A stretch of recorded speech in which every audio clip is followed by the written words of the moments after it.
Half a Moon Inn, Chapter 7. Day after day Aaron tended the fires at the Half a Moon Inn, penned up inside for the lack of his boots, longing to be home. He'd searched the house from top to bottom, but there wasn't a spare pair of shoes to be found, and even if there were, Miss Grackle rarely let him out of her sight, except when she locked him in his room to nap in the afternoon, and when she slept a few hours before dawn. And if he did spot a chance to make his escape, how could he be sure she wasn't waiting just out the door, with her willow switch raised at hand? Sometimes, when he was sent up to sleep in the afternoons, Aaron would sit by the window, gazing out at the snow lying thick on the ground, waiting for his mother to come into view. Would she never come looking for him? Had she given up searching the woods for a sign of him? Was she combing the coastline instead? Or had she never made her way home? He kept his ears cocked to every word spoken by the guests, always listening for the sound of her name. At night he picked through their dreams with care, studying every figure in every crowd, searching not for men of noble blood, but only for a glimpse of her face. He looked longingly into the eyes of the guests when he served them, but none of them paid him any mind. He wanted to jump up and down and wave his arms about madly, but Miss Grackle would no doubt explain it as a case of brain fever, lock him in his room, and whip him for it later. His pen and ink had been in the sack that had disappeared, so there was no way of writing, until he realized one morning how his hands got so black while building the fires. From the charcoal, of course. Quickly, he stuck a piece in his pocket while Miss Grackle's head was turned. And when she went to the shed to bring in more wood, he feverishly tore off a piece of wallpaper from behind a bureau, wrote out a plea for help, and hid it in his shirt. When Miss Grackle returned and the callers came down, Aaron deftly stuck the note into one of their coat pockets and hoped for the best. But before the man managed to slip out the door, Miss Grackle had snatched up his coin purse, and Aaron's note along with it. "Oh, but you'll have to be quicker than that," she snarled, when the last of the guests had left. She waved the note tauntingly in his face and threw it in the fire. "Me ignorant eyes may not be able to read, but they seen what you were about, me sparrow, putting things into their pockets rather than taking 'em out." She took up her switch, yanked him over to a table, and brought it humming down through the air and across his fingers. "Taken a fancy to scribbling, have you? Well then, put your talents to good use, boy, and give the sign a new coat of paint, lest any royalty mistake us for no more than a house. And be quick with it." She smacked his hands with the switch once again and set him free. "And if there be so much as a line that's not straight, or a brush hair out of place, why, I'll whip your fingers again till they do the job right." She stormed out the door, took the sign off its hooks, and brought him paint and a brush. Aaron's fingers throbbed and stung as he scraped off the old paint and laboriously began painting the sign anew. He could barely manage to hold the brush, much less guide it precisely, and it seemed like hours before the sign was completed. "That'll do," snapped Miss Grackle, running her eyes over it quickly. "Now, hop to the potatoes, boy, quick now, and feed the blaze there some wood, before I serve you up to it for lunch meself." The fool, Aaron thought to himself, and secretly smiled through the rest of his chores. He could barely keep himself from bursting out laughing when Miss Grackle found the sign to be dry and hung it back up on its hooks.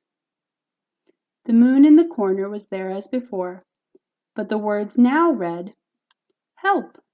Aaron Patrick here, Miss Grackle a pickpocket." Oh, but he'd be rid of her soon enough now. This very evening, if not before. Aaron was too restless to sleep when he climbed upstairs for his nap, and he trembled with excitement when Miss Grackle brought him down once again, and set him to warming the house for the arrival of the guests. All afternoon he'd listened for horses, and when the callers finally began to arrive, Aaron ran to the window and watched them approach. One after another, they tied up their horses, walked up the steps, and strode past the sign as though it didn't exist. Aaron searched their faces in desperation when they came through the door, but the travelers ignored him as usual. He looked into their eyes when he served them their soup, and watched in amazement as they devoured their dinners, gathered by the fire, and trooped up to bed just as always, and realized it at last. They identified the inn by the moon on the sign. None of the guests could read. That night, a furious snowstorm blew out of the sky. The wind whipped madly about the house, pouncing on the roof and flinging snow against the shutters. At dawn, Aaron awoke and looked out his window, and there, riding on horseback, a caped figure with long brown hair approached. Aaron's eyes froze wide open, gaping in disbelief. It was his mother. At last, she'd come to fetch him home again. He jumped to his feet and scrambled into his clothes. His door had already been unlocked, and Aaron dashed across the room, flew down the stairs, and was snatched up at the door by Miss Grackle herself. "Company's coming, me little titmouse, and a familiar face at that, though we ain't never been properly introduced." She grabbed hold of Aaron and hauled him back upstairs, kicking and squirming. "And there's nothing company hates worse than a pesky boy hanging about." She threw him in a closet, locked the door, and bustled back downstairs. Aaron crouched down on his knees and put his ear to the floor. He could make out the sound of approaching hooves, then steps on the porch, then a knock at the door. Miss Grackle's steps boomed across the floor. The door creaked open and slammed shut with a bang. "Pardon me, madam, but could it be you've caught sight of a boy in a plaid wool coat a-wandering out this way? A mute boy he is, that, and my own dear son." It was his mother's voice for certain. Aaron knew it at once. But why had she bothered to ask? She could read the sign out front. She knew he was here. "A mute boy, you say?" Miss Grackle replied, musing. "Well now, let me consider the matter a moment." There was a pause. "A plaid coat, you say?" "Yes, that's right," said his mother. "Well now, then it's a mute boy with a plaid coat we be looking for, isn't it now?" "Exactly." There was another pause. "Well now, come to think of it, I don't believe I've come across any such article. I do have a boy here that helps with the chores, but he just jabbers away all day long like a finch. Couldn't say he's mute, in the proper sense of the word." "I see," said his mother. What was she waiting for? Wasn't she going to demand that Miss Grackle handed him over at once? Aaron jumped up and down on the floor as hard as he could, and Miss Grackle began sneezing.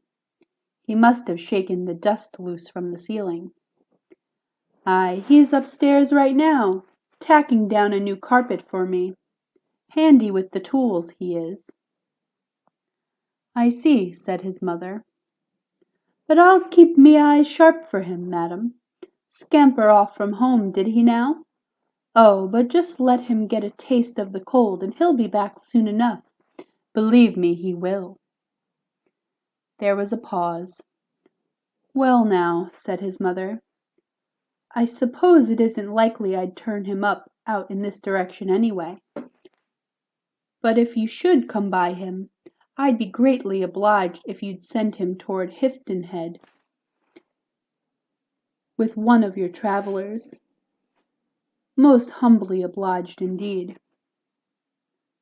Was she actually going to leave then? Aaron jumped on the floor with all his might and pounded on the walls with his fists. "Without a moment's delay," Miss Grackle replied. "You can depend on it." He could hear steps moving across the floor, felt the front door close, and heard the neigh of a horse. Hadn't she heard him? Why was she leaving him? He pounded against the door until he was exhausted. What was the matter with her? He stopped to listen and caught the sound of hooves fading away. He pounded at the door one last time and crumpled down on the floor, tears silently moving down his cheeks. A half-hour later Miss Grackle unlocked the door and fetched him downstairs. "Strike flint, boy, and hoist the flames up high." She flung a shawl over her shoulders and clutched it tight. "Take the ice out of this chillful air, Sam, and then hop to the potatoes." Miss Grackle bustled about the room, stepped out onto the porch for a minute, and returned with a shiver. "Curse the wind," she hissed.